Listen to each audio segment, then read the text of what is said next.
शमशेर मुर्दाबाद मुर्दाबाद मुर्दाबाद। भूपे से तो धोखा है, धोखा है, धोखा है। भूपे से तो धोखा है, धोखा है, धोखा है। भूपे से तो। आज जनता कांग्रेस छत्तीसगढ़ जे द्वारा पार्टी प्रमुख अमित जोगी के नेतृत्व में बस्तर कलेक्ट्रेट कार्यालय का घेराव किया गया। सभी कार्यकर्ताओं और पदाधिकारियों ने प्रदर्शन किया, जिन्हें पुलिस प्रशासन द्वारा कलेक्ट्रेट गेट पर रोककर रखा गया।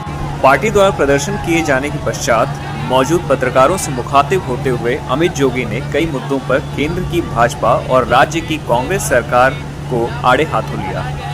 अपनी चर्चा में श्री जोगी ने पिछले विधानसभा चुनाव में मायावती की बहुजन समाजवादी पार्टी जैसी राष्ट्रीय स्तर की राजनीतिक पार्टी के साथ गठबंधन किए जाने को जनता कांग्रेस की बड़ी भूल बताई। उन्होंने कहा कि इस विधानसभा में हम राज्य में कार्यरत क्षेत्रीय पार्टियों के साथ गठबंधन करके चुनाव लड़ेंगे, जिनके प्रमुख नेताओं के साथ हमारी लगातार चर्चाएं हो रही हैं। उन्होंने बताया कि उनका और उनकी पार्टी का बस एक ही उद्देश्य है कि छत्तीसगढ़ की जनता की गरीबी दूर की जाए। इस चुनाव में गरीबी दूर करना ही उनकी पार्टी का मुख्य मुद्दा होगा। इसके अलावा अमित जोगी ने अपने वक्तव्य में शराबबंदी, नगरनार स्टील प्लांट और राजस्व के मुद्दे पर भाजपा और कांग्रेस को घेरा। मैं आप लोगों को अपनी पार्टी के सदस्य के रूप में नहीं देखता, क्योंकि आप जानते हैं कि अजीत जोगी जी, जोगी परिवार और बस्तर के बीच में जो रिश्ता है वो कोई पार्टी का रिश्ता नहीं है, वो परिवार का रिश्ता है। यहां बैठा एक एक व्यक्ति, कोई मेरे चाचा है, कोई बड़े पिताजी हैं, कोई मेरी चाची है, कोई बहन है, कोई मेरा भाई है, कोई मेरी भतीजी है, भतीजा है। यहां एक एक व्यक्ति के साथ जो मेरा रिश्ता है, मेरे परिवार का रिश्ता है, वो दिल का रिश्ता है।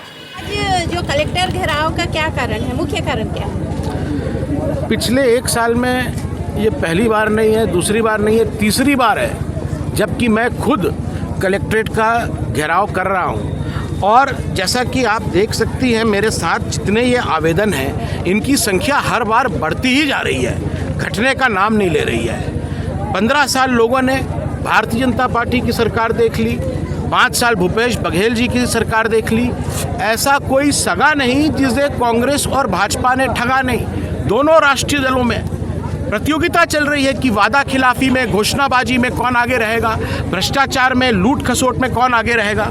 ऐसे में मेरी जो लड़ाई है वो ना कांग्रेस के खिलाफ है, ना भाजपा के खिलाफ है। मेरी लड़ाई तो छत्तीसगढ़ में गरीबी खत्म करने के लिए है।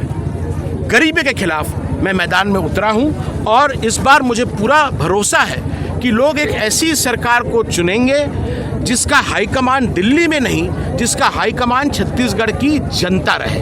मैं आपके माध्यम से कांग्रेस पार्टी और बीजेपी दोनों को चैलेंज दे रहा हूं। आप घोषणाएं तो बहुत बड़ी बड़ी करते हैं, हर चुनाव के पहले बड़ी बड़ी घोषणाएं होती हैं, तो आपके घोषणा पत्र में अब जनता को रत्ती भर विश्वास नहीं रह गया है। स्वर्गीय अजीत जोगी जी ने एक नई प्रथा चालू करी थी, मैं भी उस प्रथा में चल रहा हूं। 20 रुपये के स्टैम्प पेपर में मैं लिख के दे रहा हूं कि मेरी सरकार बनेगी, ये 10 कदम लूंगा और छत्तीसगढ़ में से हमेशा हमेशा के लिए गरीबी खत्म करके दिखाऊंगा, नहीं तो मुझको सूली पे टांग देना। सर, छत्तीसगढ़ हम सभी सीटों पर चुनाव लड़ेंगे। मेरा ये प्रयास रहेगा कि जितने भी आंचलिक दल हैं छत्तीसगढ़ में, गोंडवाना गणतंत्र पार्टी है, छत्तीसगढ़ मुक्ति मोर्चा है, स्वाभिमान मंच है, ऐसे जितने भी आंचलिक दल हैं उनसे मेरी बातचीत चल रही है कि हम लोग एक साझा रणनीति के अंतर्गत चुनाव लड़ें, ताकि गैर कांग्रेसी, गैर भाजपाई, non Congress, non BJP vote विखंडित ना हो, स्ट्रेटेजिक वोटिंग करें। और रही प्रत्याशी की घोषणा की बात, तो पिछले बार जैसे हम लोगों ने किया था वो गलती दोहराने वाले नहीं है। पहली गलती तो ये कि किसी भी राष्ट्रीय दल के साथ क्षेत्रीय दल का कोई भी गठबंधन नहीं हो रहा है, ये मैं स्पष्ट कर देना चाहता हूँ। गठबंधन होगा तो आंचलिक दलों के बीच में होगा और प्रत्याशियों की भी घोषणा हम सही समय पे करेंगे। जब बीजेपी और कांग्रेस की लिस्ट आ जाएगी उसके बाद हम रणनीति के अंतर्गत, क्योंकि हमारा लक्ष्य है विधानसभा के अंदर ऐसे लोग पहुंचाएं, ऐसे जांबाज सिपाही पहुंचाएं जो विधानसभा के अंदर छत्तीसगढ़ के गरीबों के लिए, 3.25 करोड़ लोगों के लिए आवाज अपनी बुलंद कर सके। किन वादों को लेकर जनता के बीच उतरेंगे सर? मैं वादे नहीं करता, शपथ ले रहा हूं। 10 कदम गरीबी खत्म, धान का 4000 समर्थन मूल्य मैं दूंगा। जो आवासहीन है, जिनके कच्चे घर हैं, उनके लिए 5 लाख रुपए का 2 BHK घर बना के मैं दूंगा। किसानों को फ्री में बिजली दूंगा। और जितने भी प्रदेश में गरीब हैं, दिव्यांग हैं, उनको मैं हर महीने 3000 रुपया पेंशन दूंगा। जो वृद्ध लोग हैं उनको 4500 रुपया पेंशन दूंगा। उनको उनके अधिकार मैं दूंगा।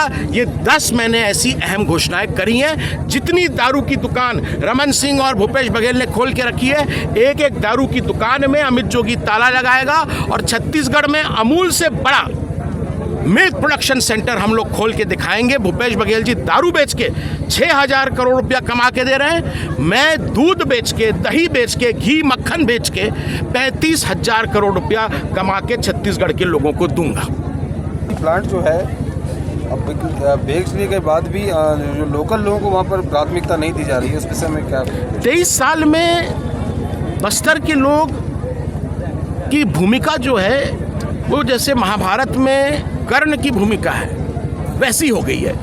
यहाँ के लोग देना तो जान रहे हैं, दोनों पार्टियों को अपना वोट देते हैं और क्या क्या देते हैं, अपना जल जंगल जमीन वो भी दे देते हैं, लेकिन अपने अधिकार की लड़ाई, अपना हक अभी नहीं मांग रहे हैं। तो इस बार मैंने लोगों से कहा है कि देना बंद करो बस्तर वालों, मांगना शुरू करो, और अगर नहीं मिल रहा है तो हक से छीनना भी सीखो।